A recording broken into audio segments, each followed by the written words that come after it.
aqui normal para vocês? Tá todo mundo vendo? Tá sim. O áudio está tranquilo também? Sim.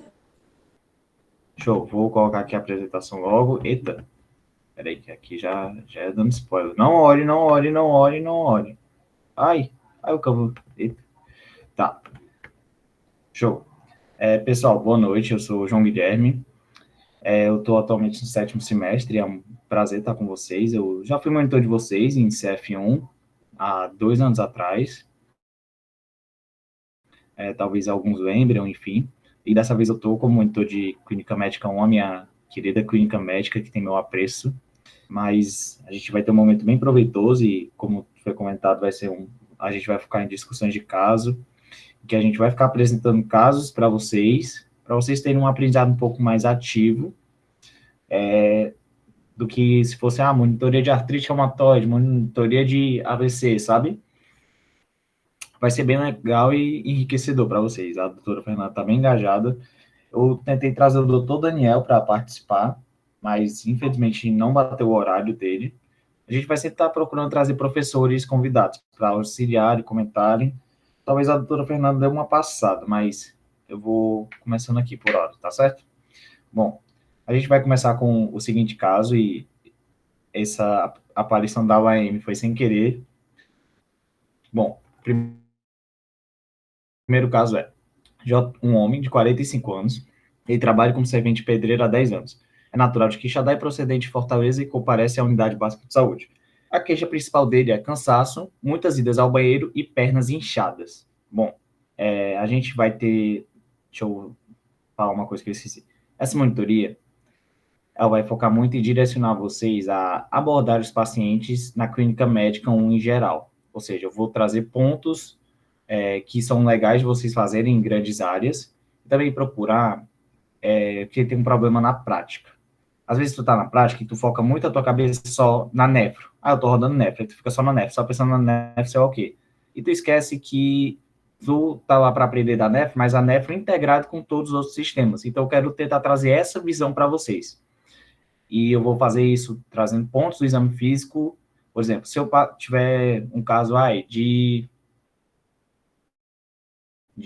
doença renal policística. Eu não vou falar só do exame que você tem que fazer na neve, para ver inchaço, para ver hematúria. Não, eu vou falar também da hipertensão que ele pode ter, dos riscos cardiovasculares, de outras alterações metabólicas, de que doenças podem estar associadas, às vezes, na questão sistema osteoarticular. Então, eu quero tentar trazer nesse encontro, pelo menos nas que eu fizer, um viés amplo para vocês, sabe? Porque é uma coisa que eu vejo depois que passei na cadeira, que às vezes a gente está no meio de uma prática e fica se enviesando. Mas é muito mais rico quando você consegue integrar tudo, sabe? E até facilita para você aprender outras coisas. Mas, enfim, essa é a apresentação do caso, essa é a queixa principal. Aí, sabendo disso, eu quero saber, baseado no que vocês viram. Ele é um homem, ele tem 45 anos, ele é procedente de Fortaleza, mas é natural lá de Quixadá. E no caso, a queixa principal dele é o quê? Cansaço, idas ao banheiro e pernas inchadas. Enquanto eu vejo quem é que vai entrar, eu queria que vocês pensassem, tá, o que pode ser que eu já tenho que pensar para minha anamnese? E se vocês acham que faltou algo, algum detalhe? Deixa eu só ver aqui.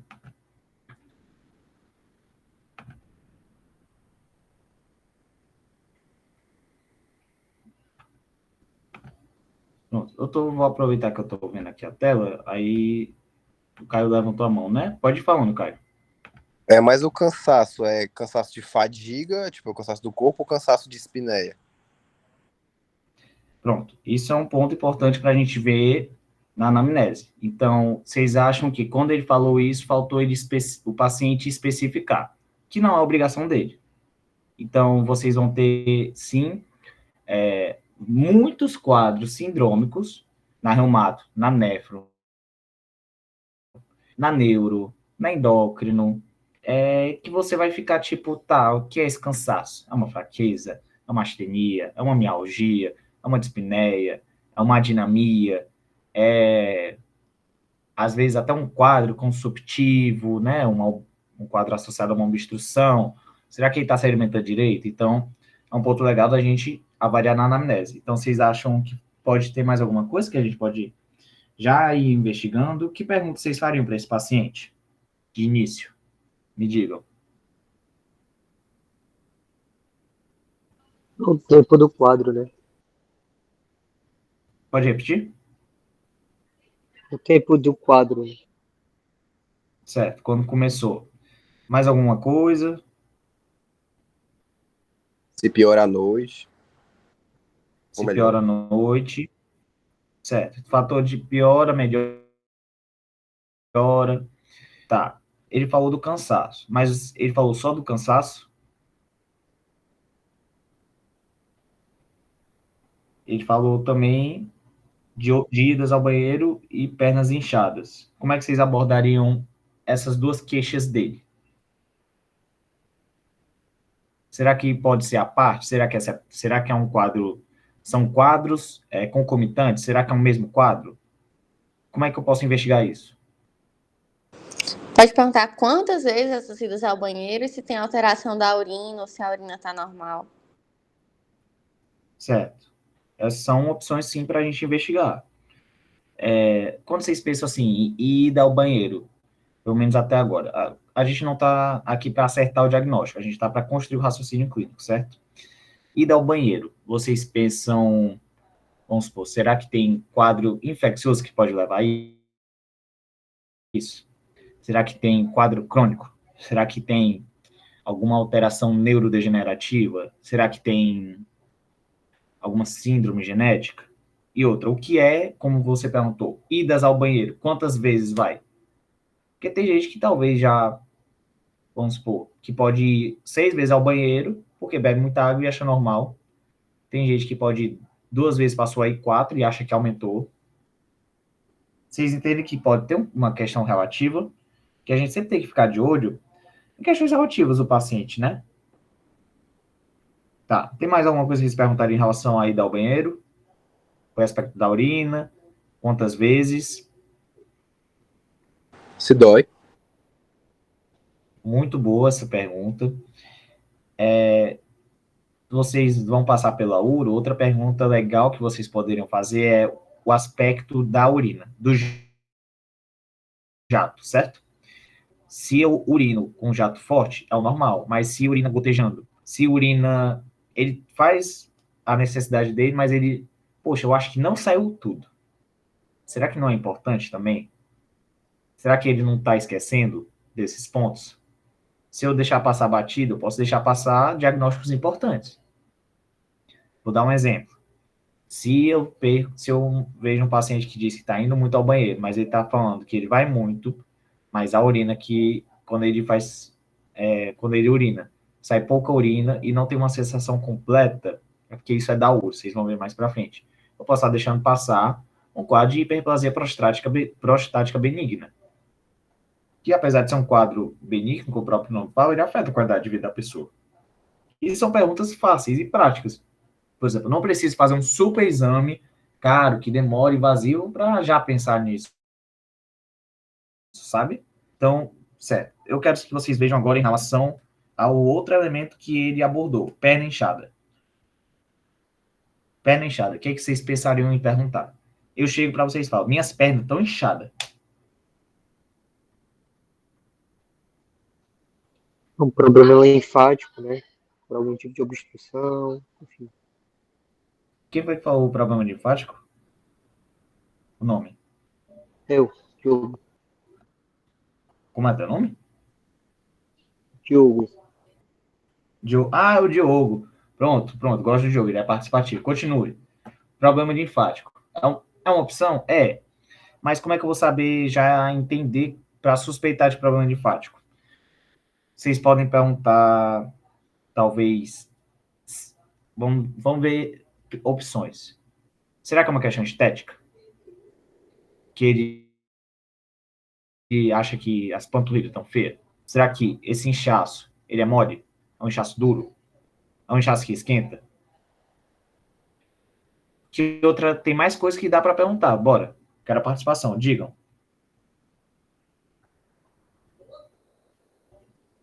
pessoal colocou no chat se é simétrico, se é mole ou duro, se ele é cardiopata, hepatopata. Gostei, tem opções muito bacanas para a gente pensar na nossa análise clínica, né? É porque aqui a gente ainda vai direcionar as perguntas, né? Então, eu queria que vocês... Vamos dar uma resumida legal aqui, né? Vamos pensar em 3 perguntas principais para cada aspecto. Vamos pegar... Pense em 3 perguntas, se vocês acham legais, para a fadiga.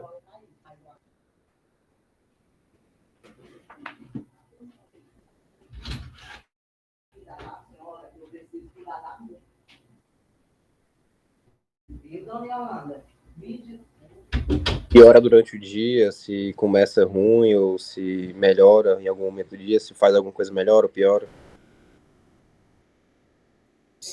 Fator de melhora, fator de piora. Falaram mais cedo também da duração dessa fadiga. Agora, em relação ao do banheiro, que 3 perguntas vocês fariam? Que vocês acham que já dá para a gente dar uma direcionada? Esse cara O aspecto da urina, o aspecto do jato e a frequência exata, assim.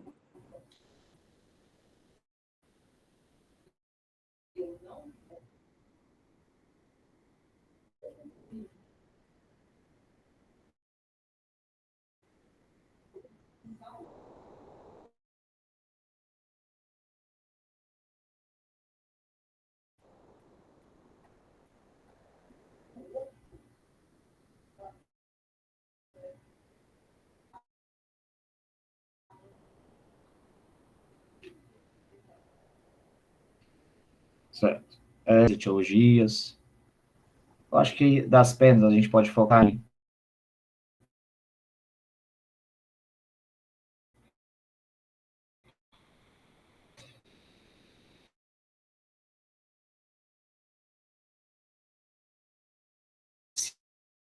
se a pessoa sente a sensação de aperto, porque a gente pode falar um quadro muito comum, que são as varizes. Um quadro de varizes compensado, o paciente, do quanto tempo, esses 3 pontos, na história da doença atual.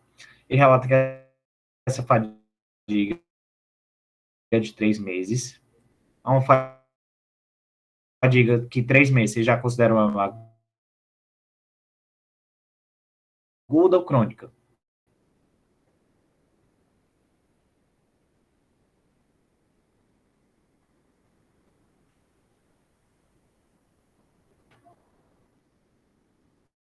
Que ele sente já em repouso, também depois de atividades, né, que a gente tem o trabalho, tem um trabalho laboral, né, no descanso não está tendo melhora. Então, uma fadiga crônica, persistente, que já indica mais para um quadro crônico. Aí também relata poliúria, que no caso é 8 vezes ao dia, com 2 episódios de noctúria diariamente, associado a quadro de polidipsia. E o edema dos membros inferiores é bilateral, piora ao permanecer em pé e surgiu há 1 mês. E ele não soube informar sobre a alteração de peso. Por que a alteração de peso ia ser legal para a gente ter uma noção nesse caso? O que vocês dizem? qual gasto? Como é? Neoplasia. Neoplasia é uma opção muito boa, realmente, mas esse inchaço, às vezes você pode pensar em esse inchaço das pernas, síndromes edematosas, sabe? Que podem levar a alterações de peso não muito grandes, porque, por exemplo, vocês vão ver que, vou dar um exemplo, o caso de um hipotireoidismo leva a aumento de peso, mas não é um aumento de peso de 10 quilos, é um aumento de peso de 1, 2 quilos e meio, conta do edema. Então, síndromes edematosas são importantes você perguntar o peso. A doutora Fernanda disse que está tentando entrar. Eu vou tentar mandar o link aqui para ela, pessoal. Só um minuto.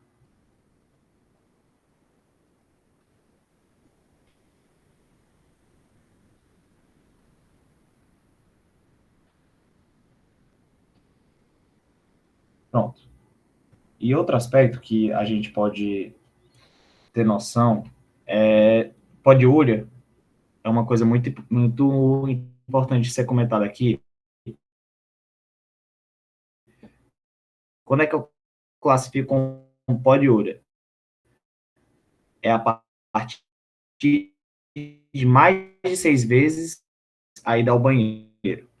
Porque a gente também tem que ter noção que a gente não tem como falar, são quantos ml que o senhor urina, que a senhora urina. Não tem como o paciente fazer isso. Então isso é mais em questão de sabe o que é noctúria? Noctúria é o ato de quando você está dormindo, você acorda à noite para ir ao banheiro para urinar. O normal é até uma vez, não mais do que isso. Então, vamos falar informações. Vocês creem que esse caso é um caso mais crônico ou agudo? Bora, pessoal.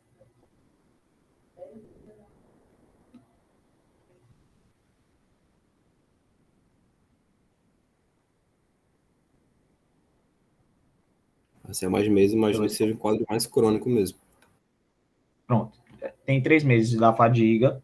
É um quadro que você vê que está tendo uma evolução no sentido de uma mudança, de novas coisas surgindo, porque ele teve as alterações urinárias. A polidipsia é sede, pessoal. Esqueci de falar esse termo. Ou seja, ele está fazendo xixi e ele também sente muita sede. Ele tem avidez por água. É uma forma técnica de definir.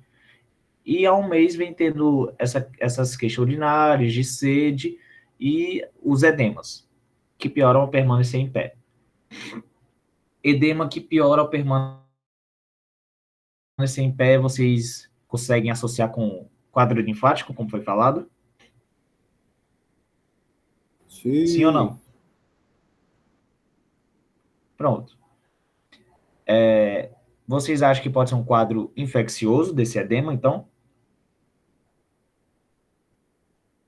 Edema de um mês, piora permanecer em pé, não é o mais provável.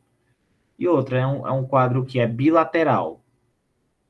Será que, por ser bilateral, eu poderia pensar numa TVP? Caio de trauma, o que você acha disso?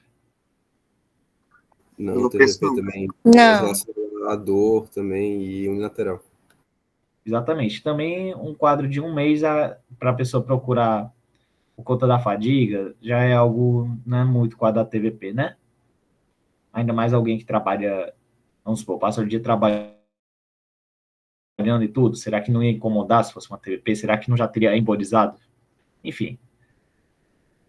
Tá, vocês pensariam em que eixo de sistema impactado baseado nesses sinais até agora?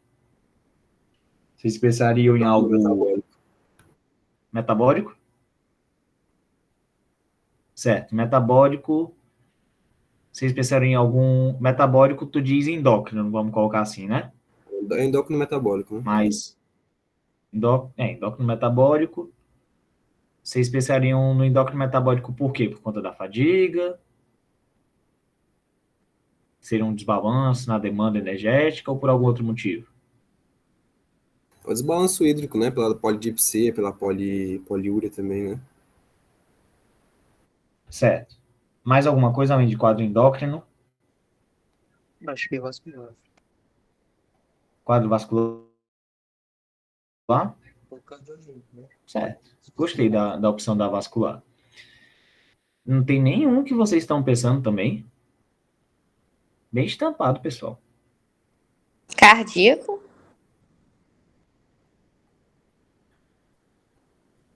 pode deixar para ver, né?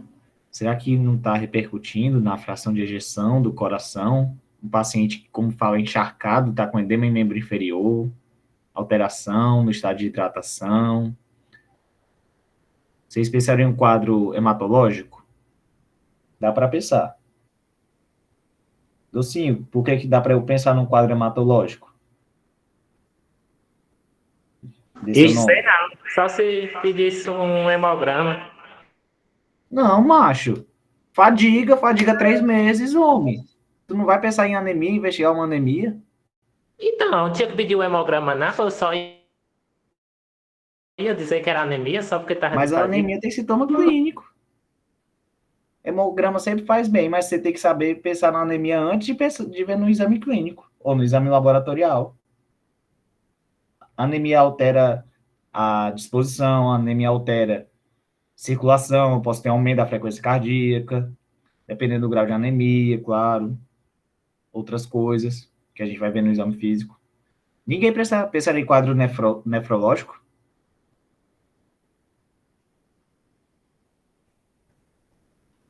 Porque falou em urinar, eu penso logo em rim, principalmente, né? Os outros argumentos são bons, mas a gente tem que começar do mais comum. Então, um quadro renal também é algo que a gente pode ver. Então, a gente pode ficar entre renal, um quadro hematológico, quadro vascular, como foi dito, e um quadro endócrino metabólico. Show. Agora, a história patológica preguiça nega tudo. Nunca usou medicação, não teve doença, não teve cirurgia prévia. Era bom a gente ter perguntado na anamnese se já teve um quadro parecido, se algum familiar já teve.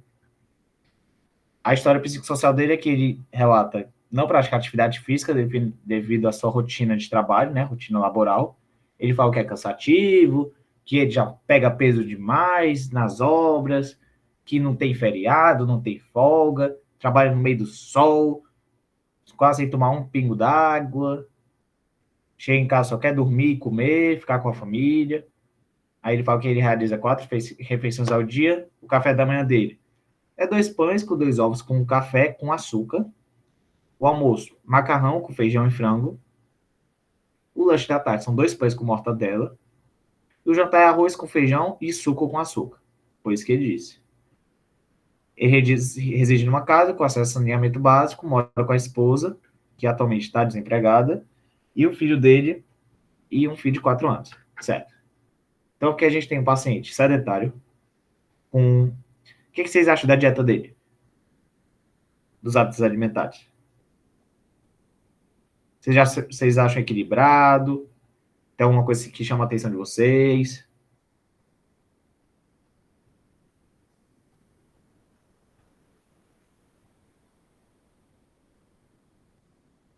Bora lá. Café da manhã, tá ok.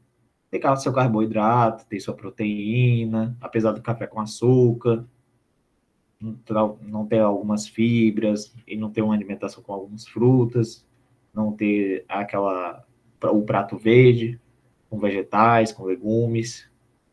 O almoço, macarrão com feijão e frango, ok também. Lanche da tarde já é 2 pães com mortadela, aqui a gente vê basicamente carboidrato industrializado. O jantar é um arroz tranquilo com feijão e um suco com açúcar. Caso tenha saneamento básico, então a gente pode descartar uns casos mais infecciosos ou de falta de acesso a saneamento básico. Então, um caso de falta de saneamento de acesso básico poderia repercutir num paciente mais inchado, encharcado, fadigado. O que vocês pensam? Comunidade ribeirinha, por exemplo. Esse é a cara da parasito.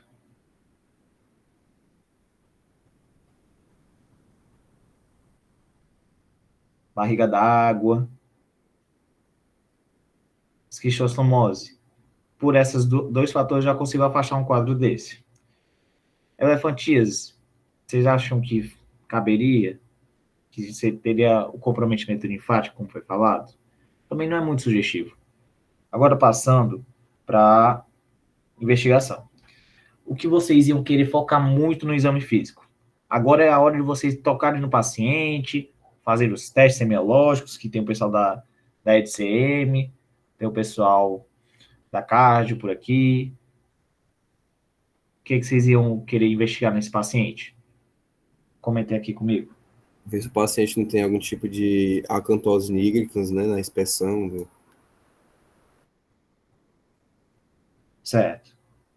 Todo mundo aqui sabe o que é acantose nigricans? Pode falar, Caio, o que é? Acantose Tá nigricans tentando é me ganhar quando na... você tem o escurecimento das juntas, né, que é causado por resistência periférica à insulina. Pronto. Só para corrigir, não é das juntas, é em áreas de dobras, principalmente. É comum em nuca, axilas. Você pode ter em regiões abdominais, mas os mais vistos são principalmente nuca, axila. E sim, são indicativos de resistência periférica à insulina.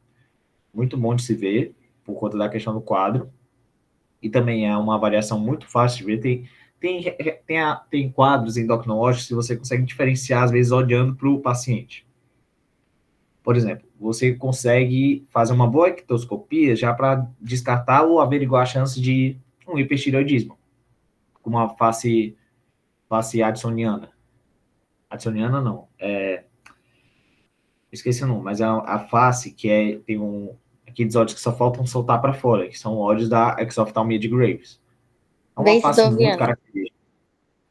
A mesdaniana, né? Pronto, outra face que também chama atenção, a acromegálica. Que, claro, você pode ter, não só na acromegalia, mas outros distúrbios. Por exemplo, eu já vi paciente com lipodistrofia generalizada. O pessoal da endócrino vai conhecer, a doutora Cristina conhece, é um caso dela, o do Micael, até um relato de caso nosso, que ele tem essa face bem característica. Mas essa face acromegálica, ela é comum em algumas síndromes genéticas também. Então, assim, eu estou pincelando tudo isso para vocês entenderem que vocês conseguem ver muita coisa do paciente sem ser só um viés, e também porque, às vezes, as aulas teóricas não ensinam tanto a você ver essa parte do exame físico detalhada. Ou você, às vezes, não consegue pegar essa lógica na aula. Pelo menos eu tive essa dificuldade quando eu passei pelo S5, né? Tá. O Caio falou da acantose nigricans. Quem é que pensaria em mais alguma coisa? A gente pensou em causas cardiogênicas, causas vasculares, causas linfáticas não estão muito favoráveis, mas dá para a gente avaliar ainda. E causas renais. Bora lá, vou por parte. Quem falou por causas cardíacas, o que você avaliaria no paciente desse? Pensando nisso.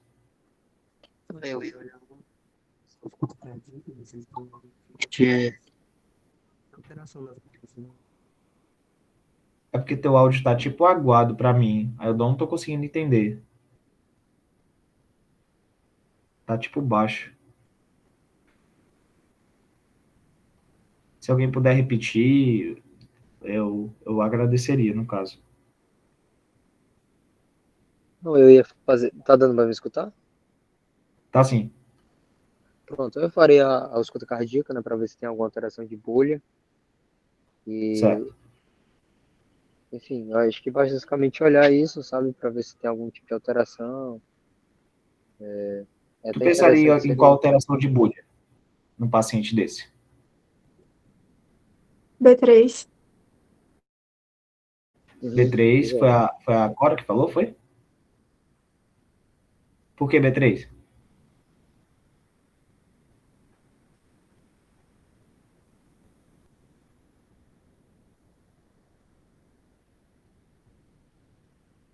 A gente pode ter B3 porque se ele tiver um paciente encharcado, por Frankenstein, eu vou ter uma maior pré-carga.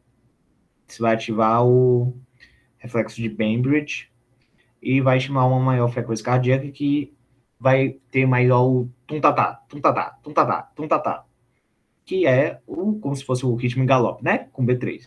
Então, sim, é uma boa avaliação para a gente buscar no exame cardiovascular. Também a qualidade das búdias.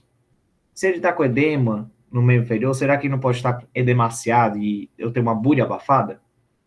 Uma búdia hiperfonética? Ou será que eu posso ter um componente muito básico, bom para a gente avaliar? A questão da pressão. Será que ele está normotenso, hipotenso, hipertenso? Principalmente num quadro que é arrastado, que a hipertensão ela é um quadro que muitas vezes vai ter um desenvolvimento subclínico. Por exemplo, ele vai estar, muito antes ele estar com edema, encharcado, alteração cardiovascular, ele já vai estar com essa pressão aumentada muito antes, talvez de 1 ano, 2, quem sabe, pelo aspecto subclínico. Endocrinológico, vocês veriam mais alguma coisa? Eu vou ser mais específico. Endócrino e vascular, vocês veriam mais alguma coisa? Será que valeria a pena palpar? Oi, desculpa. Não, fala. Se tem estase jugular, se tem refluxo hepatojugular, se tem ortopneia. Quem é que falou agora? Cora. Oi, boa noite. Ah, muito bem. Gostei, é o povo da EDCM. O povo da EDCM é muito aplicado. Tá. Desculpa, porque eu estava no mini curso. Não, tranquilo. São ótimas opções para a gente avaliar, porque são repercussões de desbalanço hidrostático, vamos dizer assim, né? Então, a gente faria o quê? Palpação. A gente veria sinais de congestão, que inclui a estase jugular, ortopneia para avaliar a questão da fadiga também. Alguém palparia pulso, como eu estava falando?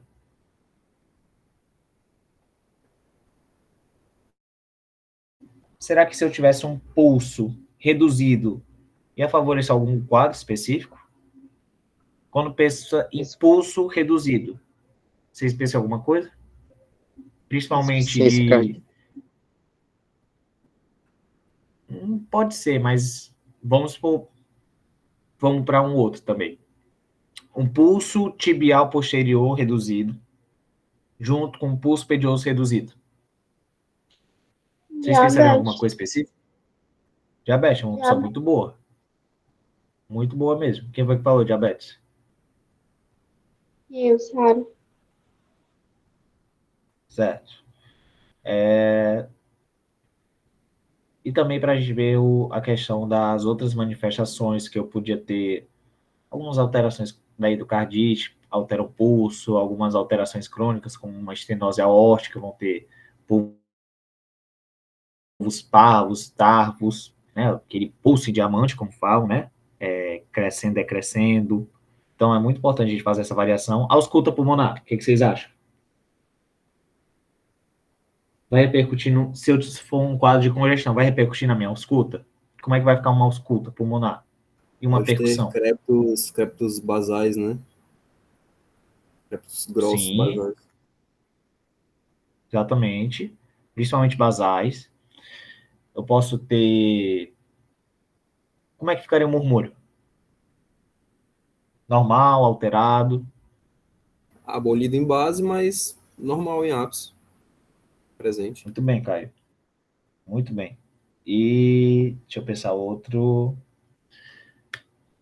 Ei, João Guilherme.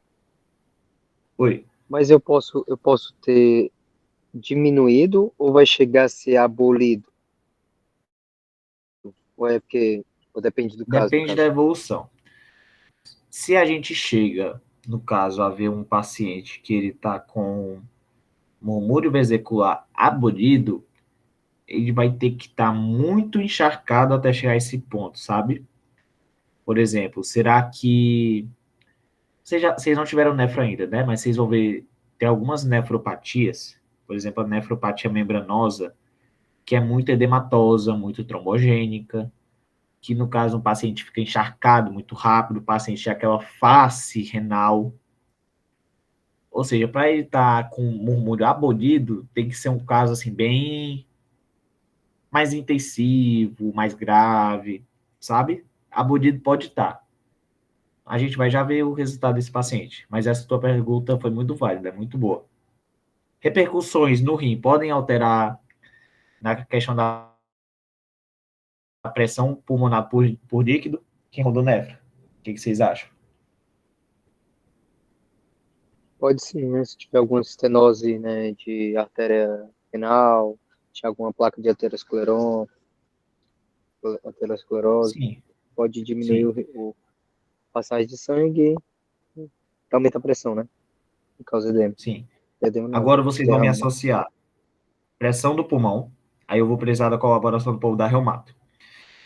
Doença reumatológica que vai acometer o rim e como ela vai acometer para causar uma maior, esse inchaço de líquido no corpo. Bem conhecido. Esse lucro. Lúpus. Se eu tiver uma nefrite lúpica classe 4, meu amigo, ele vai estar encharcadíssimo, muito descompensado e vai estar com uma ausculta muito, muito reduzida, talvez até abodida. Vai estar com uma pressão 200 e tanto por cento e tanto. Vocês estão entendendo, pegando o jeito da monitoria, né, de integrar tudo. Vocês estão vendo que, por exemplo, eu já estou falando de quadro reumatológico com repercussão renal, com repercussão mais intensiva, e tudo baseado em o quê? Achado do exame físico, que é o foco dessa minha monitoria. Vocês entenderem que o exame físico vai abrir o leque de vocês da cabeça, para não prender só na prática. Continuando. Que aqui já é endoscopia. Bom estado geral, anictérico, acianótico, estava hipocorado, uma cruz de 4, faces atípicas, bem orientado, tempo e espaço e colaborativo. Frequência cardíaca, ok, 82, respiratória também. Agora pressão, o que vocês me dizem? Elevado, né? Eu posso dar diagnóstico de que ele é hipertenso? Não, com a medição. Pronto. E que fenômeno eu posso ter que pode alterar a pressão desse paciente? Isso em avaliação ambulatorial. Hipertensão do Jaleco jaleco branco. branco. Exatamente. Então, a nível geral, diagnóstico de hipertensão, um dos exames usados é um mapa, que ele avalia 24 horas. Então, sim. Mas nesse nível, vamos já assinar um alerta. B1 e B2 hiperfonéticas, mas com presença de B3 e ritmo regular. E aí? O que vocês acham? Presença de B3. É um paciente que já está encharcado e o coração está numa frequência, já está trabalhando mais, né? Que está com B3, apesar de clinicamente estar num estágio ok da frequência cardíaca, né? O exame respiratório, tórax sem deformidade, expansibilidade preservada, padrão respiratório normal e o murmúrio abafado. Murmúrio abafado. Então, eu já posso pensar em paciente encharcado também, como o Caio falou. Tanto que tem o quê? Som maciço em bases pulmonares bilateralmente. Som maciço, eu posso pensar em acúmulo de líquido. Que outra causa poderia pensar nesse paciente? Para ele estar encharcado. Pense em causa. Derrame pleural, sim. Que área é muito associada com derrame pleural? Entre endócrino, nefro, reumato, neuro e hemato.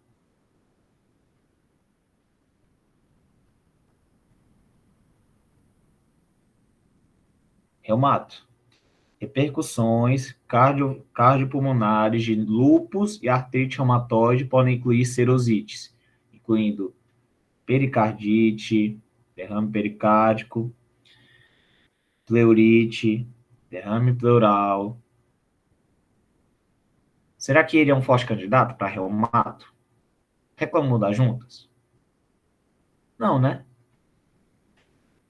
Mas é algo que é bom vocês terem em mente. Abdômen plano, indolor, são os abdominais presentes, baço não palpável, sem demais alterações. Exame do sistema vascular. Quem foi que falou mesmo da vascular? Eu.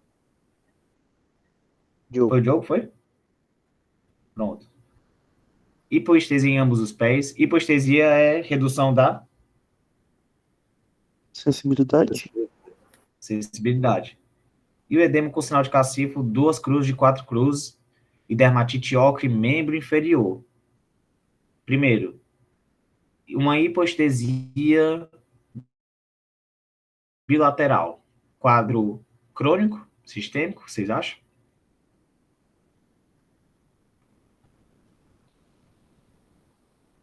Ou não? mais para crônico, né? Dermatite ocre. Dermatite ocre, para quem não sabe, vocês podem até pesquisar para ver. São alterações de pele por acúmulo da lipoesclerina, alguma coisa assim, uma proteína, associado com alteração vascular de permeabilidade que leva a região da pele a ficar mais escurecida. É comum insuficiência venosa crônica e também com alterações em diabetes. Então, eu posso ter um quadro vascular importante nesses pacientes. E como o Caio falou, presença de acantose nígricas em região de axila e nuca. Baseado nisso, vamos de diagnóstico diferencial. Alguém já consegue pensar em alguma coisa? Diabetes mellitus. DM2. Pode soltar. DM2. O que mais? O Neoplasia IC de também, próstata. cardíaco. Calma aí. Alguém, por parte. Alguém falou neoplasia de quê? De próstata. Neoplasia de próstata? É. Arriscado, diferente. Quais foram os outros diagnósticos? O IC, né? Teve outro? IC? Insuficiência cardíaca? Vou Isso. arriscar uma doença autoimune, porque é paciente, assim, poliqueixoso, né? E aí eu acho que doenças autoimunes contemplam vários sistemas, órgãos, então... Pensaria em qual doença autoimune? Alguma específica? Diagnóstico diferencial, assim, muito arriscado porque eu não vi, né, HDA, mas se não tem sintomas clássicos, mas, por exemplo, amiloidose, ou então sarcoidose. As doenças infiltrativas, né? Isso, mas Interessante. eu acho que não seria porque as doenças infiltrativas falam mais de edema duro. O paciente tem edema mole, então tá mais direcionado mesmo para cardíaco, renal. Certo. Vocês pediram o que de exame laboratorial para avaliar os possíveis diagnósticos? TP, TTPA, hemograma completo, né? TSH, T4. TSH, T4, certo. Glicemia, resistência à Ureia, insulina. creatinina, Poxa, ureia. tireoidite de Hashimoto, doença autoimune. Certo. Tô gostando. Vocês estão pensando muito num quadro endócrino, né? Por que E não é será, só né? porque não é só porque eu sou da live que é isso, não. Eu peguei esses casos com o chat. Mas vai dar certo. Tá. Aqui os exames. Eu tenho duas glicemias em jejum. Uma de 141, claro que foram em dias diferentes. E outra de 154. Hemoglobina glicada de 6,7, 6,8. Taxa de filtração glomerular, que era muito importante, não sei se alguém falou, 72,3, 71. Creatinina de 1,5 e 1,5. TSH de 4,1. Vou traduzir aqui. Os exames que estão pedidos em duas dosagens é porque vieram alterados. E a gente tem que fazer a confirmação. Glicemia em jejum. Em jejum, a gente quer mais ou menos abaixo de 100. Até 130 vai numa pessoa saudável. Mas vamos colocar nessa meta, certo? As duas estão acima. E o padrão ouro para definir diagnóstico de diabetes é a hemoglobina glicada, que o corte é 6,5. 6,7, 6,8. Ou seja, confirmado diagnóstico de diabetes. Essa taxa de filtração glomerular, por que era interessante? E a creatinina? Porque tem um paciente que reclama do seu sistema urinário também, e uns quadros de uma pressão alterada, e também quadros de fadiga que podem acometer. Faltou hemoglobina, mas ele estava com uma anemia normo, anemia com hemoglobina de 9,5. Então, assim, o que acontece com esse paciente? Ele tem DM2, mas também tem DRC sobrepostas. Claro que o DM2 é uma causa muito importante para a evolução para a doença renal crônica, por conta do dano vascular. E essas repercussões sistêmicas inespecíficas devem ser bem avaliadas em exame físico clínico e exame laboratorial, obviamente. Teve alguns outros. Por que não continua a investigação da tireoide? TSH na faixa, um quadro de tireoide não muito chamável a atenção, a gente poderia pensar em algum bócio, alguma dinamia, alguma alteração de pele, de cabelo, de unha, alguma alteração na fala, que não é muito quadro desse paciente, mas foi muito legal a sugestão de vocês. O que tem desse quadro para justificar um pouco também a clínica de diabetes? Ele tem poliúria, vai muito ao banheiro, polidipsia. Ele pode não ter tido alteração de peso, que é comum no paciente com diabetes compensado, que é perder peso. Não foi questionado, não foi visto também alguma coisa de alteração no hábito alimentar, que também tem a polifagia, ou seja, o paciente quer comer muito, mas vale a pena investigar, e esses são os dois principais. Alteração renal, é sempre bom você dar uma olhada, porque o rim vai ter essas repercussões, o paciente arcado, é sempre bom você tentar descartar uma causa renal, numa hipertensão.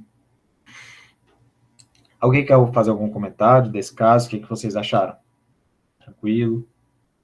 Deixa eu dar só uma olhada no que vocês vão comentar. Também ver se a doutora Fernanda entrou.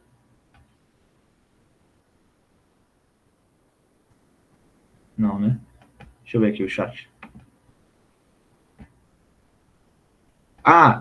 Muito boa a tua pergunta. Isadora, pacientes com hipertensão arterial sistêmica podem ter bolhas hiperfonéticas. Isso inclui B3 e B4. Tinha esquecido de comentar, obrigado por lembrar. Ei! Peraí. Tu falou para pedir Roma? Que eu gostei, viu, Isadora?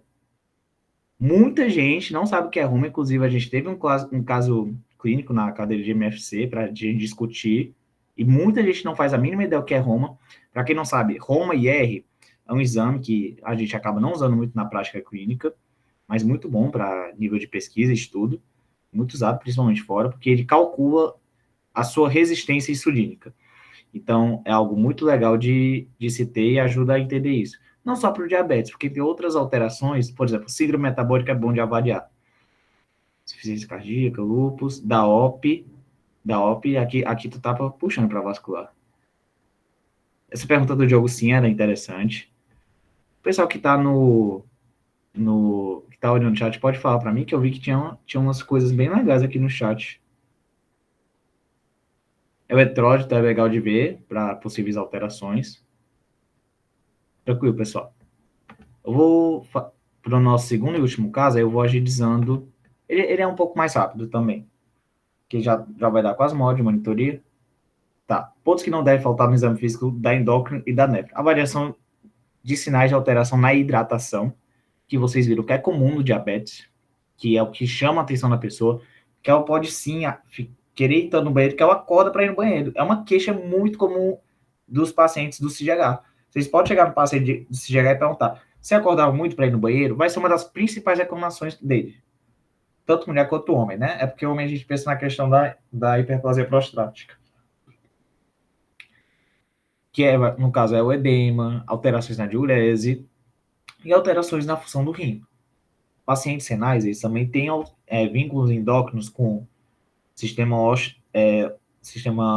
ósseo, que eu vou ter alteração na vitamina D, uma anemia legal de se investigar por conta da diminuição da eritropoetina, sinais de resistência insulínica, catose nígricas, como a gente comentou bem, e tem uma relação coração-rim-diabetes, que é um conjugado entre alterações cardiovasculares. Então, um paciente renal, vale a pena se avaliar o sistema vascular, porque será que ele tem um diabetes concomitante? Será que o edema está severo ao ponto de eu não conseguir palpar o pulso? Será que esse rim está dando uma insuficiência cardíaca por causa renal, por conta do paciente encharcado, por alterações na perfusão, por alterações em eletrólitos, e alterações ibúrias e ausculto cardiovascular? Então, esses pacientes, vale a pena você dar uma olhada em cacifo, pela parte renal, palpação em sistemas para você ver a questão de peso também, você ter uma boa ausculta, que a ausculta pode revelar a questão do paciente hiperfonético, as alterações da pressão, repercussões vasculares. Então, esse é um bisu geral que eu daria para vocês. A nível da endócrina, a gente às vezes não tem tanto sinal semiológico no diabetes, que é o que vocês têm que sair sabendo, tendo uma noção boa. A gente tem sinal de Pemberton para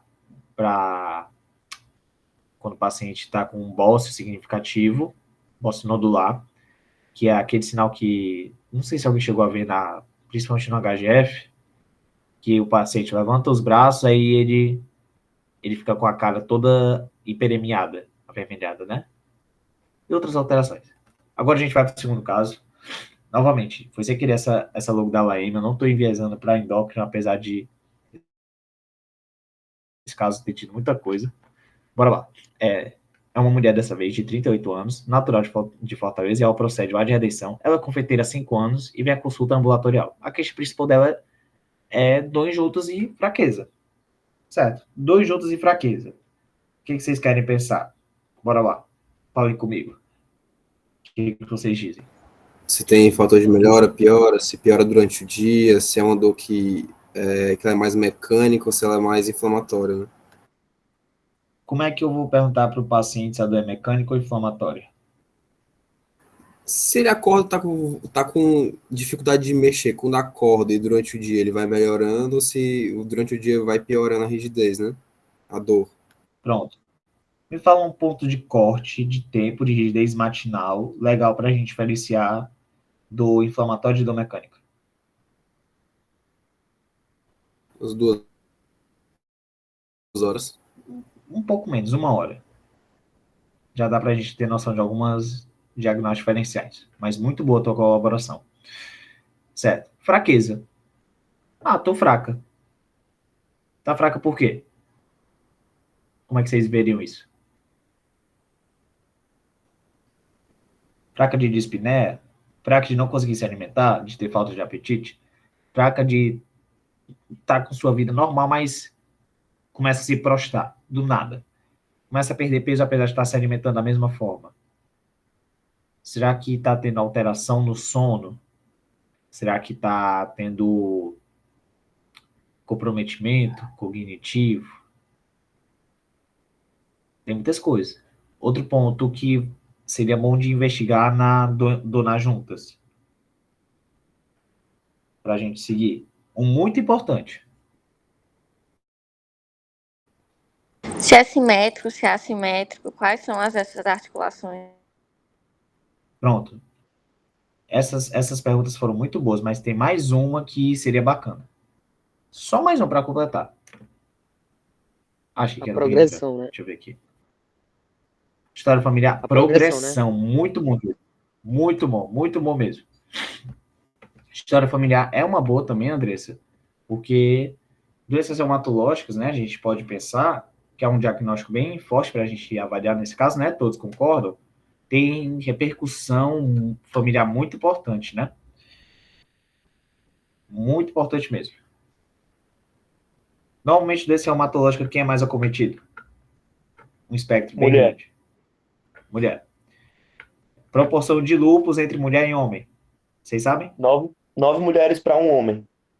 Isso daí mesmo. Quem foi que falou? É o Pitágoras, né? Na porra de Pitágoras, mancho. Cordeiro. O Cordeiro, acho que foi mal. Caraca, Cordeiro, foi mal. Desculpa. Relaxa. Tamo junto. Tá, vamos continuando aqui. Eu vou falar um pouco da HDA dela. Há 1 ano, ou seja, um quadro crônico, mas um quadro crônico até que recente. Ela tá artralgia. O que é artralgia?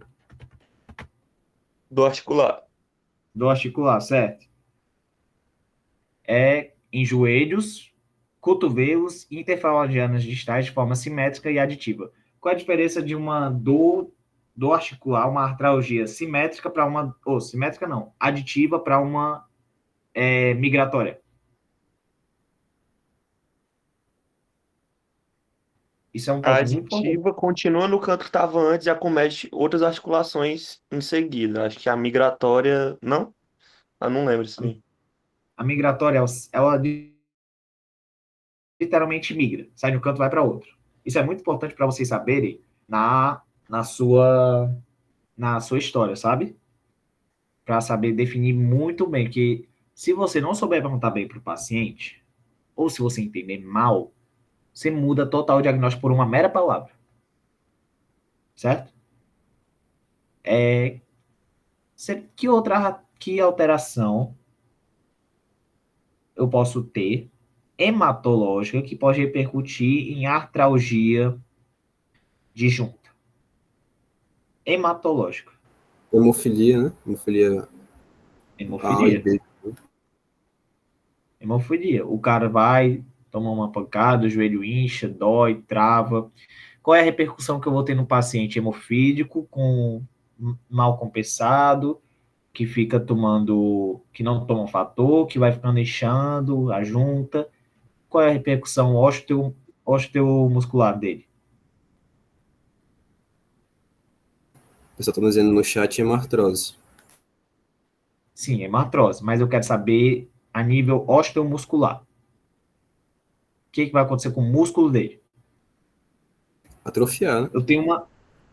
Vai atrofiar. Por quê? Eu vou ter uma. Isso é a cara do Dr. Emerson falar. Ele pega até o exemplo do ombro do paciente. É o paciente que vai inchar o ombro, vai inchar o joelho, aí ele vai limitar o movimento, aí vai ter atrofia por desnervação do músculo, ele fica um paciente mais frágil, mais limitado, com pouca amplitude.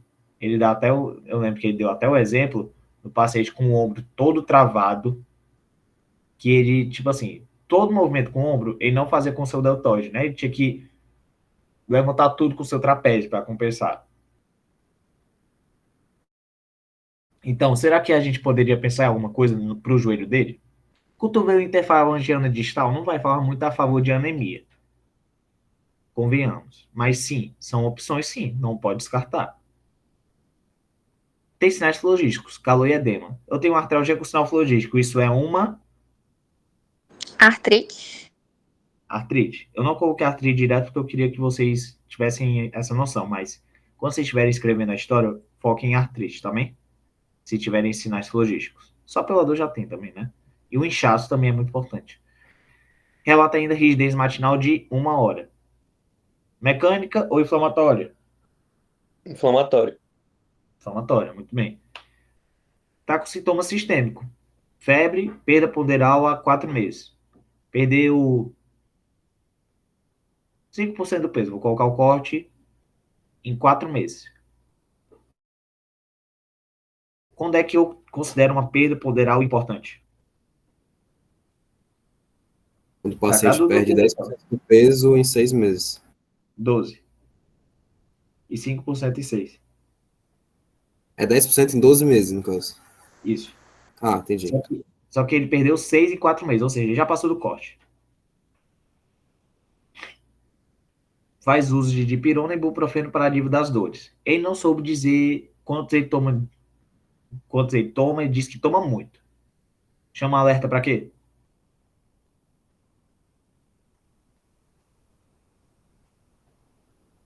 O que vocês dizem?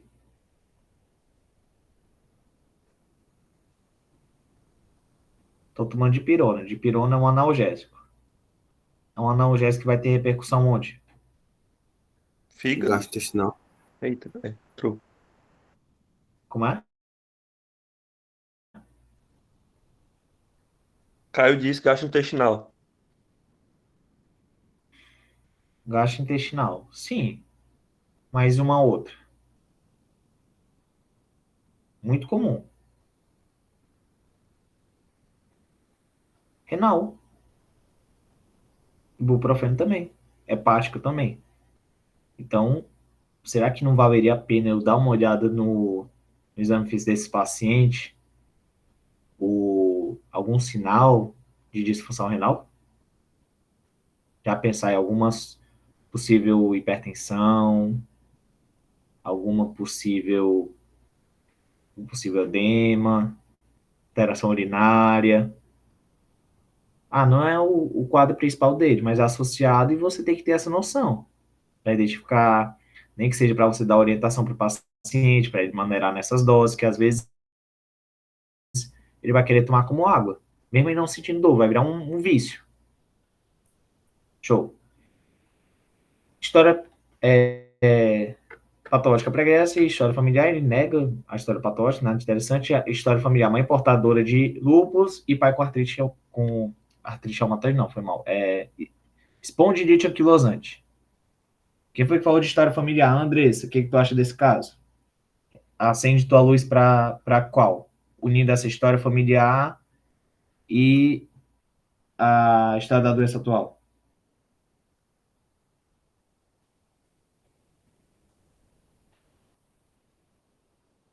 Não só a Andressa, qualquer pessoa do chat também. Vocês pensaram em alguma específico? Tá com cara de lúpus que a mãe teve? Artrite reumatoide. Artrite reumatoide é uma opção, então? Vocês descartariam lúpus?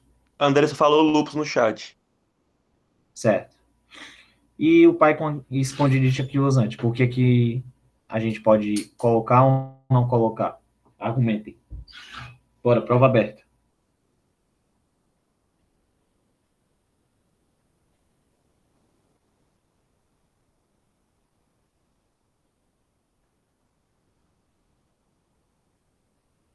Espondilite dá nessas articulações aí, tipo, tipicamente? Tipo, dá artrite nessas articulações específicas? Não é o foco, né? É mais a sacroileite. Pronto, Espondilite lembra de sacro e lombar. Claro que não só elas, né? Você pode ter em punho também. Outras e elas vão ter repercussões sistêmicas também, mas não é muito forte não, né? E também é Certo, mais comum continuando em aqui. homem. Bom ponto. A história psicossocial relata receio de praticar atividade física por medo de piorar suas dores. Se ao praticar essa atividade física, ia piorar ou melhorar a dor? melhorar. Ou depende. Ah, no caso de ser uma artrite inflamatória. É? Pronto, uma artrite É, inflamatória melhoraria. não seria um contraponto, né? Necessariamente. Porque, eu vou dar um exemplo, os pacientes com espondilite anquilosante, talvez o pessoal que está no reumato já tenha visto. Por conta da questão da dor e da alimentação, eles desenvolvem posturas muito complicadas, às vezes o exercício é até quase impossibilitado. Tem uma atrofia muito importante de glúteo, uma fraqueza, é um paciente que pode evoluir para uma fragilidade. Fragilidade vocês vão ver no semestre que vem de vocês, mas vocês são um paciente muito comprometido, pouca autonomia, entende? Mora em condomínio, ela tem sintomas de ansiedade devido às vendas estarem reduzidas, que é o trabalho como confeiteira, né? Trabalho do comércio, possui alimentação equilibrada e acompanhamento nutricional 2 anos. Como é que essa ansiedade vai repercutir num quadro, se for um quadro reumatológico, como vocês falaram? Eu acho que piora as dores. Pronto, tanto pelo componente psiquiátrico, se for um quadro reumatológico, quanto por um mecanismo de estresse, que tem paciente que vai ser muito suscetível a isso, né? Tem paciente que um mínimo trauma, principalmente um com SAF, vai trombolizar. Trombolizar não, vai. É porque trombolizar é quebrar trombo, né? Ele vai formar trombo, né? Só que é outro caso, né? SAF é muito legal de estudar. Caso do Dr. Emerson também, mas enfim. Vamos para a investigação. O que vocês querem ver no exame físico? Testes ou sinais que buscariam para esse quadro? Tentaria um Bora. cacifinho de lei, ver se tem algum edema de membro inferior. Tá, mas o cacifo tu ia fazer só porque o cacifo ou por alguma coisa da história que chamou atenção? Não, como tu bem falou do caso do. Tipo, sendo o lúpus, certo? Muito provavelmente a gente vai ter um comprometimento renal. E também pelas medicações que ela falou que toma em abundância. Então, Sim, tu pode fazer o cacifo, mas tu não pensa muito já no diagnóstico de lúpus, porque tu não sabe se claro, é lúpus mesmo, né? é. Um fator que chamaria... Ixi, a doutora Fernanda chegou na hora certa. Uma coisa boa. Minha Oi, doutora orientadora. Fernanda, tudo bem? Rapaz, a senhora tá com o microfone mutado. A gente está num caso clínico, a cara da senhora. O puro suco da reumato. Tá certo. Boa noite. Eu vou colocar do começo só para a senhora dar uma olhada e comentar. Pode ser? Pode ser. Rapidinho. Bora, pessoal, que agora quem ficou até o final vai ser recompensado. Ó, a apresentação do caso, professor, em resumo, é uma mulher, ela tem 38 anos, ela é confeiteira, e ela reclama de dor em juntas e fraqueza, certo? Aí a gente já Certo. conduziu um pouco da anamnese, alguns pontos legais de comentar. A gente Qual é viu a idade que eu não peguei? 38 anos. 38 anos, certo. Dor em juntas e ela se diz que é uma fraqueza, uma indisposição, uma dinamia, certo? Aí, na história da doença, ela fala que tem artralgia em joelho, cotovelo e interfalangiana distal, simétrica e aditiva. Tem artrite, né, porque é acompanhada de calor e edema. Ela relata que demora 1 hora, né, tem rigidez intestinal de 1 hora. Ela tem febre e perda ponderal há 4 meses. Ela perdeu 6% do peso nos últimos 4 meses. E ela faz um uso de dipirona e ibuprofeno que ela não soube dosar. Ela não soube dizer quantos são, só disse que toma muito para passar essas dores, certo? Aí a gente conduziu e falou de alguns diagnósticos, algumas coisas que chamam a atenção nessa história, né? A senhora quer comentar algum ponto? Então, assim, deixa eu ver se eu peguei, né? É uma senhora de 38 anos de idade que iniciou um quadro crônico já há 1 ano, de dores nos joelhos, nos cotovelos e nas interfalangianas distais, de forma simétrica e aditiva, né?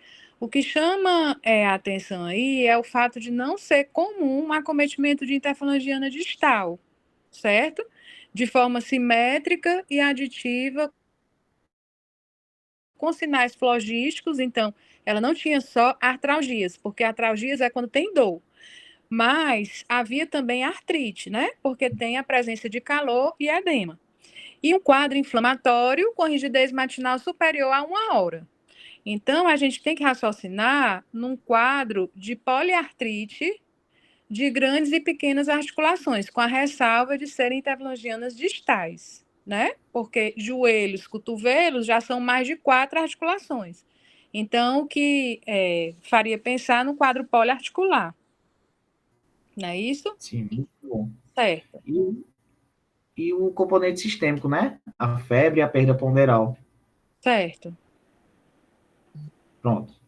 Aí a gente comentou dessa questão da medicação também ser um preocupante para a gente poder dar uma olhada futuramente no exame físico, se tem sintomas de alterações renais, edema, hipertensão, enfim.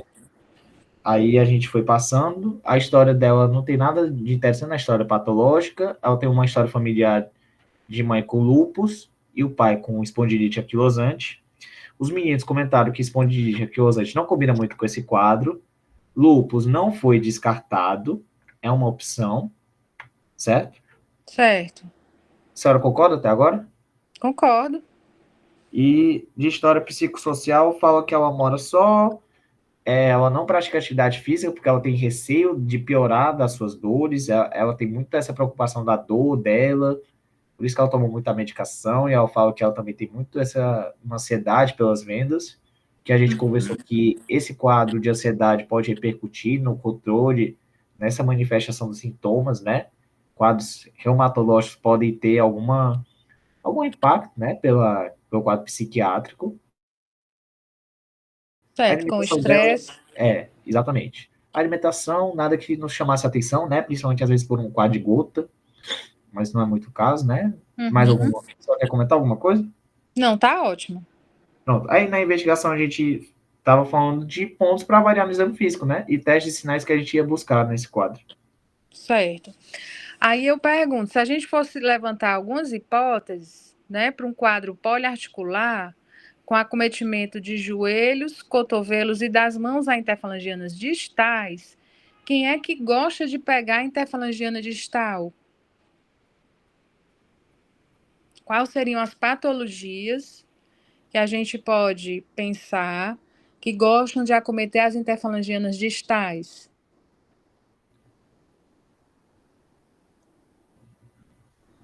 O que vocês dizem, galera? Bora, que aqui a gente quer ver vocês conversarem também. Alguém falando no chat? Alguém escreveu dermatomiosite, né? Dermatomiosite é uma patologia de acometimento, digamos assim, muscular e cutâneo, né? Não tanto articular. A gente pensa mais para as interfalangianas distais, a artrite psoriásica, gosto muito de distal, e a osteoartrite. A artrite reumatoide, ela pode acometer interfalangianas distais, mas de uma forma mais rara, uma apresentação mais atípica, porque ela tem um predomínio nas interfalangianas proximais e nas metacarpofalangianas, sabe? Então, se a gente fosse pensar nesse acometimento distal, a gente teria que dar uma atenção mais na pele, nos questionamentos em relação à anamnese na pele, se ela tem alguma lesão cutânea sugestiva de psoríase, e na osteoartrite, mas osteoartrite gosta de distal, gosta de joelho, mas mais de uma forma assimétrica e não gosta de cotovelo. Então, não conseguiria explicar o cotovelo dela, né? Então, será que ela tem uma artrite reumatoide com acometimento atípico de interfalangianas distais? Pode acontecer, certo? Professora, qual é o nome daquele teste que é bem legal para a gente diferenciar? Eu acho que é a osteoartrite da artrite reumatoide, que é de colocar a mão na mesa para Não, ver. aí é diferente, é outra coisa. No lúpus e na AR. No lúpus, você tem deformidades nas mãos que são reversíveis. Na AR, as deformidades são irreversíveis. Então, no lúpus, quando você coloca um paciente que tem uma deformidade na mão em cima de uma superfície plana, a deformidade se desfaz. Nisso, a gente chama a artropatia de JACUD, J-A-C-O-U-D. Já na artrite reumatoide, como se tem erosão, destruição do espaço articular, quando você coloca a mão com deformidade em cima de uma superfície plana, ela não se desfaz, porque já houve erosão, já houve redução de espaço articular, em algumas situações até fusão do espaço articular. Aí não se desfaz. Então, em relação à osteoartrite, de exame físico, o que você pode observar é a presença de crepitações, por exemplo, nas articulações dos joelhos, né? Nas mãos, a presença dos nódulos de Eberden de Bouchard, nas interfalangianas distais e interfalangianas proximais, certo? Mas é isso. Pronto. Então a gente vai ser muito bom, já que tem essa repercussão em mão, a gente vê assim o próprio exame visual, né? Uhum. Própria inspeção, mas essa palpação também é legal, porque a gente comentou de talvez diferenciar de um lúpus que pode herdar da mãe, apesar de ter essas características diferentes, né? E outra coisa que comentamos foi do exame relacionado ao sistema renal, avaliar a questão cardíaca, né? E pulmonar, porque também tem repercussões, né? Como eu comentei no caso passado, às vezes tem casos de murmúrio reduzido por uma pleurite, pericardite, que leva a um derrame pleural, um derrame pericárdico, que esses pacientes podem ser acometidos em quadros muito descompensados, né? E trazendo agora a investigação do exame físico, né, a ectoscopia era uma paciente de mostrado geral, anictérica, cenótica, hipocorada, 2 cruzes mais cruzes, mais 4 quer dizer, face de dor, bem orientada em tempo e espaço, colaborativa, estava com uma frequência cardíaca de 97, frequência respiratória de 18, pressão arterial de 110 por 70, na faixa normal. Ela estava com B1 e B2 abafadas, de ritmo regular, sem sopros, e som de atrito pericárdico. O exame respiratório tinha um tórax sem deformidade, expansibilidade preservada, padrão respiratório normal e murmúrio vesicular universal sem alteração, sem ruído adventício, abdômen estava plano, indolor, som abdominal presente, base não palpável, sem mais alterações. No exame osteoarticular, estava com nódulos reumatoides em cotovelos, desvio NAI, dedo em botoneira, e na investigação... Havia presença de nódulos reumatoides, é isso? Isso. Certo. E presença de indivíduo livedo reticular, sem demais alterações. Então, a gente tem Certo, um quadro de dor importante, né? Tem certo. uma... O de achado positivo, ela era hipocorada, Isso, tinha bulhas abafadas, um sim, atrito pericárdico sim, e, de mais de positivo, no exame osteoarticular, tinha nódulo reumatoide, um cotovelo, desvio ulnar e dedo em botoneira. isso. E também tinha um livedo. Certo. Pronto. Aí, a partir disso, a gente pode já pensar nos diagnósticos diferenciais, principalmente para a gente ver o laboratório, né? Para ajudar na confirmação de diagnóstico de possíveis etiologias, né? Pessoal, vocês querem sugerir algum caso para a doutora Fernanda comentar? O que vocês pediriam para a gente definir a etiologia?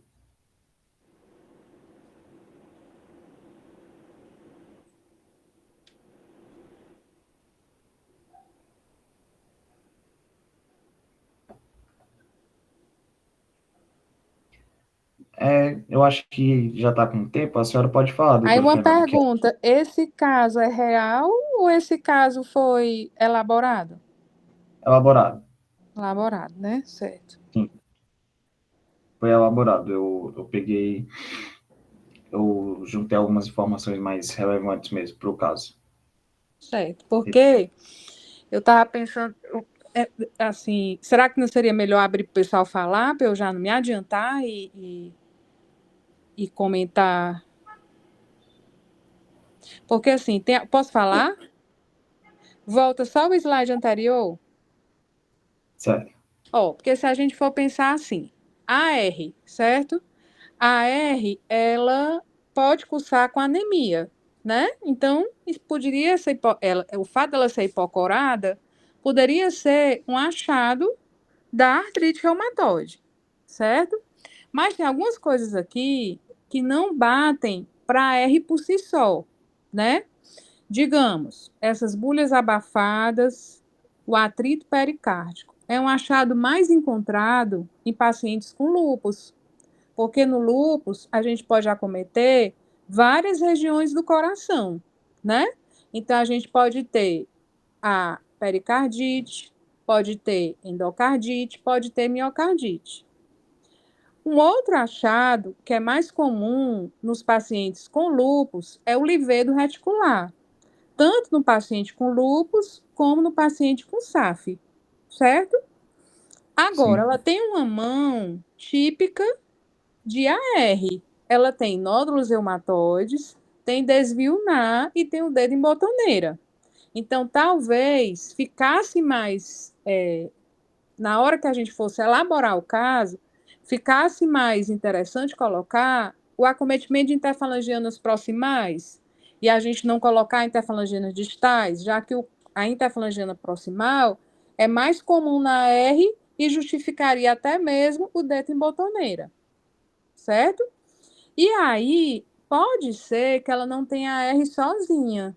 Pode ser que ela tenha a R mais uma sobreposição com lúpus. Então, nesse caso, eu não ficaria só pensando numa R isolada. A gente pode pensar em AR mais lúpus como uma síndrome de sobreposição. Porque a gente sabe que pacientes com doenças autoimunes podem ter outras doenças autoimunes. Então, você pode sobrepor um AR com lúpus com esclerose sistêmica, né? São pacientes que apresentam critérios para lúpus, para AR e para esclero. Então, nesse caso, eu investigaria com essa direção, em pensar em uma sobreposição das duas doenças, de AR mais lúpus, certo? Aí, pensando nesse contexto de uma sobreposição, quais exames vocês achariam interessantes a gente solicitar para ela? Anti-DNA, fator reumatoide. Antes do anti-DNA, PAN. isso, o FAM no lúpus e na AR pode vir de padrão homogêneo. Então, o padrão homogêneo não necessariamente vai ser de um paciente com lúpus. Na R também você pode ter um padrão homogêneo. E aí, a partir daí, é que você vai solicitar os autoanticorpos que direcionam o seu pensamento mais para lúpus, por exemplo. Então, para ela, seria realmente interessante um anti-DNA, porque o anti-DNA vai ter no lúpus, mas não vai ter na R. O fator reumatoide, ele pode vir positivo na R, mas pode vir positivo no lúpus também, em outras doenças autoimunes. Então, ele não vai ser tão específico assim. Para ela, o anti-DNA seria legal, assim como o anti-SM. Além do fator reumatoide, a gente poderia solicitar também o anti-CCP, porque ele teria uma especificidade maior, né? Então, de exames laboratoriais, do ponto de vista de autoanticorpo, para a gente começaria com o FAM, o fator reumatoide e o anti-CCP. E, pensando no lúpus, no anti-DNA e no anti-SM, né? Agora, também, a gente poderia pensar em exames gerais. Para explicar essa anemia, o que é que a gente poderia solicitar? O hemograma completo, né? A gente vai olhar lá para a hemoglobina, olha no próprio hemograma, olha VCM e HCM como é que estão. É uma anemia normo-normo, é uma anemia hipocrômica microcítica, né? E a partir daí definir a solicitação do ferro, da ferritina, da capacidade latente de ligação, da capacidade total de ligação do ferro, o índice de saturação da transferrina. E aí, se VCM vir alto, você pede uma vitamina B12, um ácido fólico. E no lúpus, a gente pensa mais em hemólise. Então, solicitar bilirrubinas, LDH, reticulócitos, cumbis direto, para avaliar a presença de hemólise, né? Que não é comum na AR. Na AR, a gente não tem com frequência, né, a presença de hemólise. Hemólise é mais comum no paciente com lúpus. E essas bulhas abafadas e o atrito pericárdico? Que exame a gente solicitaria para poder explicar melhor? O eco. O eco, solicitaria um ecocardiograma, né? E que mais? Esse Talvez achado um de exame físico anti-inflamatório. está tão típico, né? Tem nódulo reumatoide, tem desvio NAI, tem dedo em botoneira, que um raio-x de mãos ajudaria para a gente olhar se tem a presença de erosões, destruição do espaço, o que não aconteceria no lúpus, né? E eu acho que é isso. Vocês têm Tá. resultado de alguns exames aí? Tem sim, é o próximo slide. Tá. Podem A completar gente, mais pois, coisas, se vocês quiserem. eu mostro então ou Vocês quem mandam. espero? Vocês querem comentar mais algum ponto, pessoal? Acho que só uma dúvida, professora, monitor também. Essa questão do abafamento das bolhas, a gente poderia pensar em amiloidose também, um paciente, por exemplo, com sobreposição de AR com amiloidose? A história dela é uma história de pouco tempo, né? É uma história de um ano, não foi isso? Foi um ano de história. A amiloidose, geralmente, é doença crônica, certo? Você pode entrar até no diagnóstico diferencial, mas é mais tempo, desculpa, de evolução. Ela tem evolução só de um ano apenas. Então, a gente pensaria mais, assim, numa serosite, num derrame, né? Que esteja distanciando e fazendo você ter essas bolhas abafadas. Show. Obrigado. Vou mostrar aqui os exames. No caso, os exames foram pedidos, né? O anti-CCP, fator reumatoide, anti-DNA, PCR, hemoglobina, a glicemia em jejum, hemoglobina glicados, marcadores hepáticos e tireoidianos. Anti-CCP no valor de 200. Então, anti-CCP positivo. Fator reumatoide negativado. Certo, anti-DNA de 12, PCR certo. elevado, né, de 23, hemoglobina de 9,8, com os valores equivalentes à de anemia normo-normo, Uhum.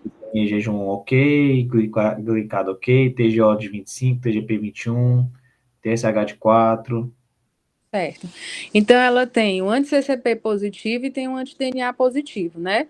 E tem uma PCR aumentada. Essa PCR, por mais que, porque a gente tem PCR miligramas por DL e miligramas por litro. Geralmente, as miligramas por DL, o corte é 0,5. A miligrama por litro, o corte varia de laboratório para laboratório, mas fica em torno de 10. Então, mesmo assim, a PCR dela está aumentada. Quando a PCR está aumentada no lúpus, você pensa em duas possibilidades: ou infecção ou serosite, né? Então, aí no caso dela, a gente teria. Ela tinha febre, não tinha? Tinha. Tinha febre, né? Então, essa febre, ela pode ser por atividade de doença, ou essa febre pode ser secundária a um processo infeccioso. Aí a gente teria que rastrear se tem tosse, expectoração, disúria, diarreia. Se você não encontrar nenhum foco infeccioso, você pode pensar em atividade de doença. E aí, no caso, como ela tem esse achado de exame físico do ponto de vista cardíaco, a gente pode pensar em ser uma serosite, que é um outro motivo de elevar o PCR no lúpus, certo? Então, aqui fica mais sugestivo de uma sobreposição, dela ter as duas coisas, dela ter AR mais lúpus. Até porque tem pacientes que às vezes demora a positivar, né, no lúpus. A reumato sempre tem, às vezes, essa paciência, né, professora, para entrar nos critérios, às vezes. Os critérios, eles são, digamos, como é que eu posso explicar para você? Os critérios, eles são critérios que são classificatórios, certo? Eles não são, eles não devem ser usados para diagnóstico. A gente usa, mas a gente sabe que na prática clínica não necessariamente o paciente precise fechar todos aqueles critérios para que você pense numa doença, porque eles são utilizados para estudos clínicos. Então, na prática, a coisa pode ser mais evolutiva, certo? Não fechar critério naquele momento, mas com evolução o paciente acaba adentrando os critérios classificatórios, entendeu? Sim. Muito bom a gente saber disso, né? A diferença da experiência da professora para agregar. Muito importante mesmo esses encontros com os alunos e dos professores. Até eu não tinha pegado ainda muito isso, foi muito bom também saber. Por exemplo, se tivesse acrescentado o fã homogêneo aí você ia ficar, vixe, o fã é homogêneo. Homogêneo, eu penso mais em lúpus. Mas aí você agora sabe que o fã no padrão homogêneo também pode acontecer na R, né? E Sim, aí, se ele viesse aí homogêneo, você pensa, não, vou solicitar o anti-DNA. O anti-DNA veio positivo. Ah, então tá, para eu pensar mais no lúpus. Entendeu? Mas uma sim. coisa não exclui a outra. Ela realmente pode ter as duas doenças. Muito bom saber. Muito bom mesmo. E o caso foi mais ou menos isso. Essa monitoria, professora, eu foquei mais em tentar trazer dois casos relacionando as áreas da clínica médica 1, porque, como eu comentei com a senhora, dessa primeira ser um pouco mais geral Certo, e trazendo abordagem para eles focarem no exame físico. Aí a gente conversou certo, muito do exame físico para eles terem, tipo assim, porque às vezes a gente está numa prática, por exemplo, na de reumato, a gente quer ficar só pensando na reumato. E às vezes a certo, gente não se atenta às repercussões sistêmicas da doença e, às vezes, quando certo, você tem esse entendimento do exame físico multiáreas que possam agregar, facilita até no seu conhecimento e aprendizado, né, a longo prazo para as outras áreas e tudo. Fica mais rica certo. as discussões no momento de prática. Aí essa Aí monitoria... só uma sugestão para a gente raciocinar. Nesse contexto, você fez a anamnese, você fez o exame físico, você pediu os exames laboratoriais, certo? Como você se conduziria com essa paciente? você está diante de uma paciente que tem manifestações articulares, né? Sim. Pelo menos é o que a gente conseguiu ver. Ela tem articular, ela tem um órgão nobre, que é o coração, certo? E ela tem um quadro cutâneo, que é um livedo, né? Mas o que tem de mais importante é o quadro articular e o coração. Como é que você se conduziria? Pensando que ela tem um órgão nobre. O que eu quero dizer com isso é que você precisa rapidez de ação, certo? Você Sim. vai escolher um tratamento que seja benéfico do ponto de vista articular para ela. Mas você precisa também tratar o coração de uma forma rápida. O que é que você escolheria para tratar? Primeiro, do ponto de vista articular, qual seria a droga, pensando em custo, benefício, mais importante para ela? Alguém se atreve não, alguém tem coragem de falar, pessoal? Podem comentar. Eu quero comentar também, mas eu queria dar oportunidade para eles. Alguém?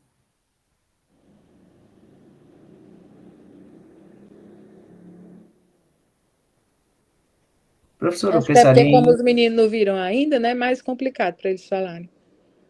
eu pensaria em metotrexato. Pois é, o metrexato é uma droga excelente, porque ele é de baixo custo, certo? E tem uma boa eficácia. E ele é a droga de escolha do ponto de vista articular, né? Ele tem ação tanto do ponto de vista articular como do ponto de vista cutâneo. Para o coração, a gente vai precisar de algo que seja uma ponte terapêutica, que haja rápido, desinflame rápido. Porque se você tem uma serosite, dependendo do tamanho, essas bolhas já são abafadas, pode ocorrer um tamponamento cardíaco. Então, eu não posso perder tempo. Eu tenho que fazer corticoide. E aí você pode fazer de 0,5 a 1 miligrama quilo de corticoide para ela, faz no intervalo de tempo de 4 semanas e depois começa a retirar, fazendo o acompanhamento com o eco. Você faz o eco antes e vai fazer o eco depois. Tendo resolvido o derrame, você já tendo começado o metrexate como uma droga de base, você vai ver se ela consegue segurar e esse episódio não se repete. Certo? Geralmente, a gente começa de 15 miligramas a 20 miligramas por semana. Aguarda 24 horas e faz o ácido fólico.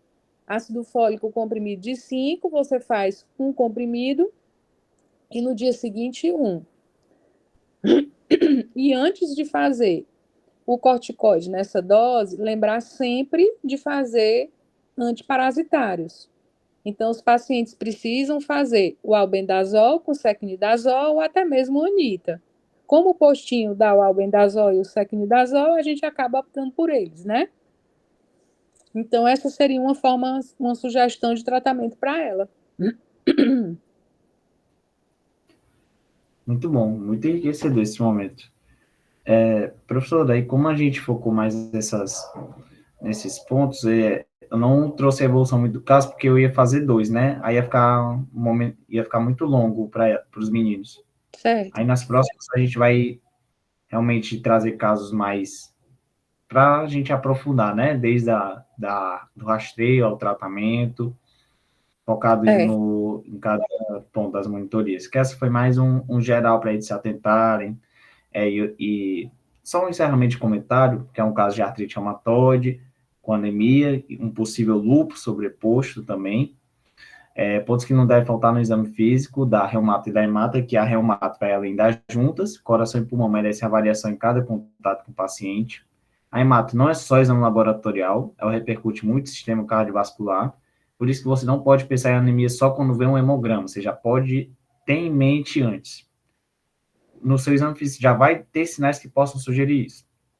Hemato não é só anemia, a hemato engloba os distúrbios de volemia também, porque alterações no nosso sistema circulatório podem estar relacionados com ela, por exemplo, um aumento de uma frequência cardiovascular já é relacionado com uma anemia, e valorizem muito o exame físico da reumato em palpar e também auscultar o paciente nos sistemas nobres, né? Como a Lógico. professora comentou. Excelente. Aí, nos próximos casos, a gente pode trazer também casos de outras especialidades, não só da reumato, né? E fazer o convite também dos outros professores da disciplina para que eles possam abrilhantar aí as discussões, né?